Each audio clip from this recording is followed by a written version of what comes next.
Jerry is known as Mr. Stories. Please welcome Mr. Stories to the stage.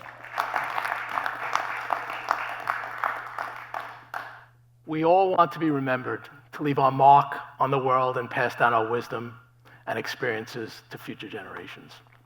The key to achieving this lasting legacy is through the power of storytelling. My nickname is Mr. Stories because I don't go a single day without telling someone as to what I've seen or heard or done throughout my lifetime. I was born in Brooklyn, the oldest of four. We moved to Queens when I was 10 and Long Island when I was 19. Went to college on Long Island, was married at 23. I have 2 children and 5 grandchildren. When my kids moved to San Diego, I followed them shortly thereafter.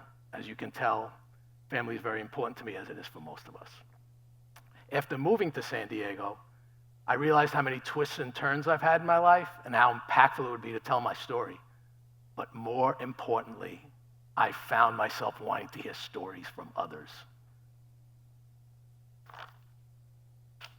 What type of stories would you tell when you had the opportunity? Would they include things like so-called failures, perfection, and the most amazing thing you've ever seen?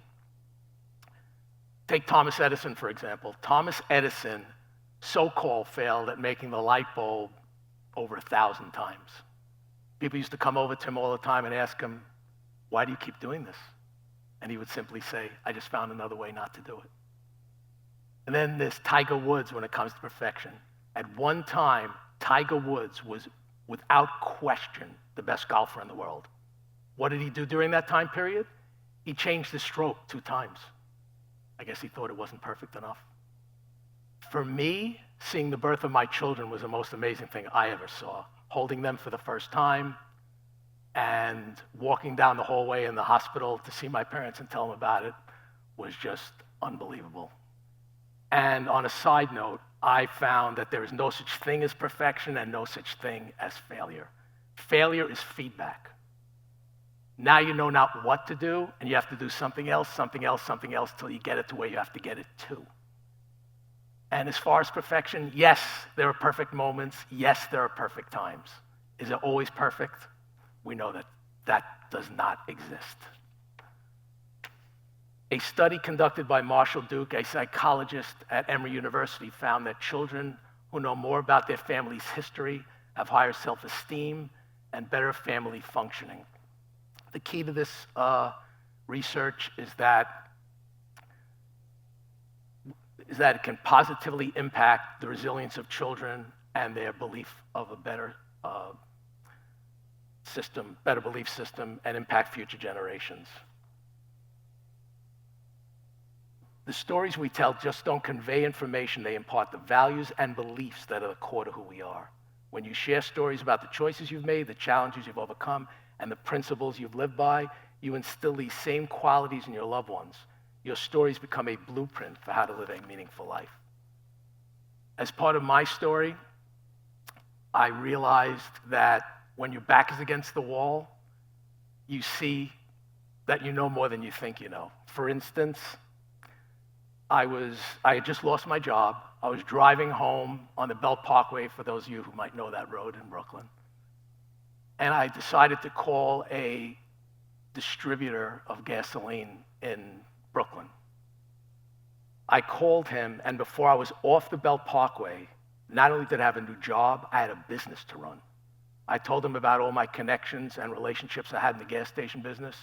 He saw how much I could help his business, and he offered me a sub-distributorship under his distributorship.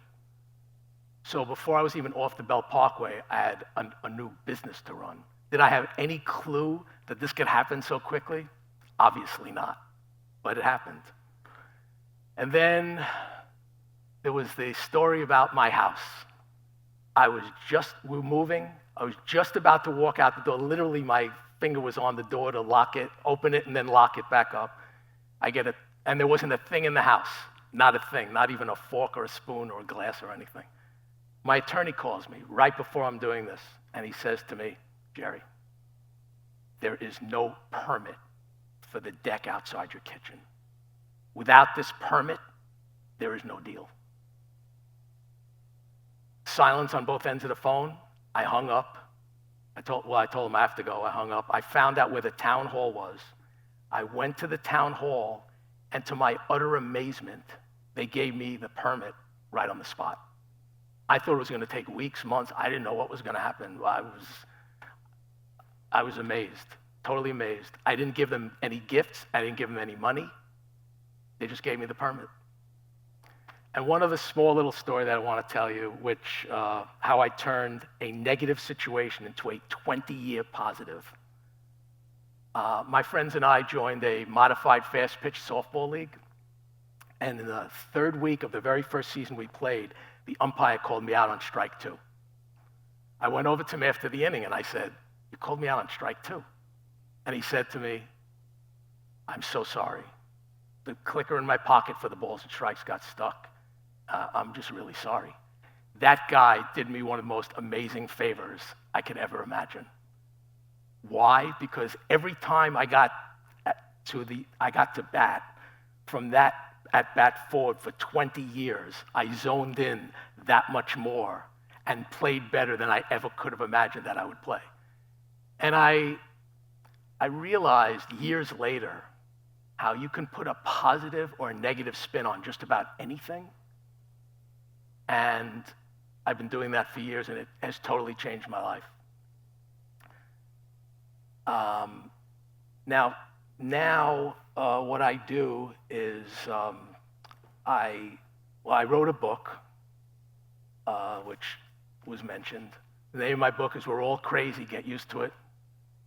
I came up with the title of this book very quickly, and then I wanted to change it.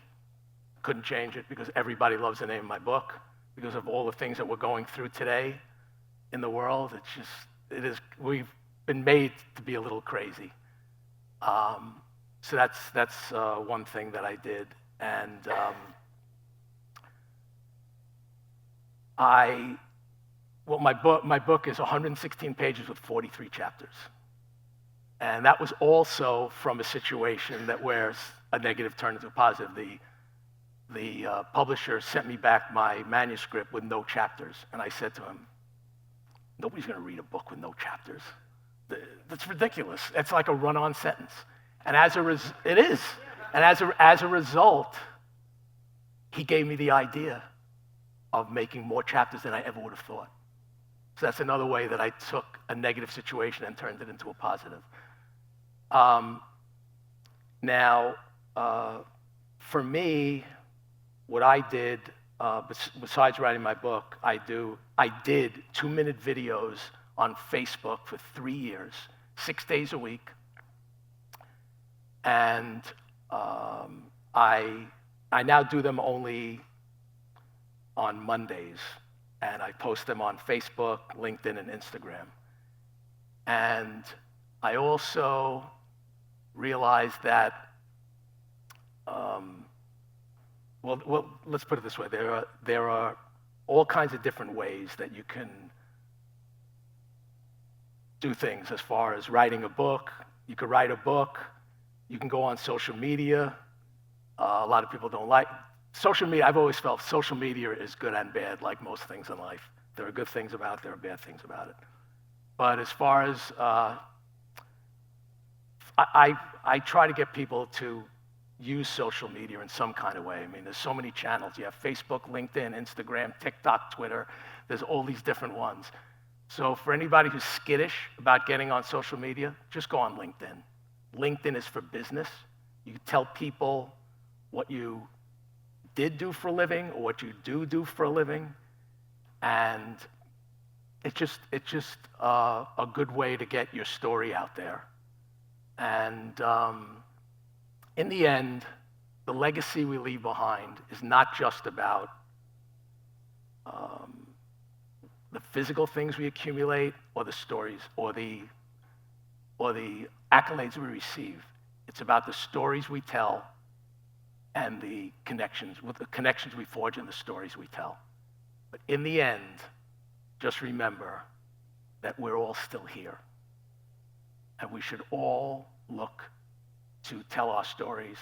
And one last thing, make sure to tell your story and get people to tell their stories. The more great stories you hear, the better off we'll all be. Why? Because it would jazz us up and make us realize that we could do so many more things in our life. Thank you.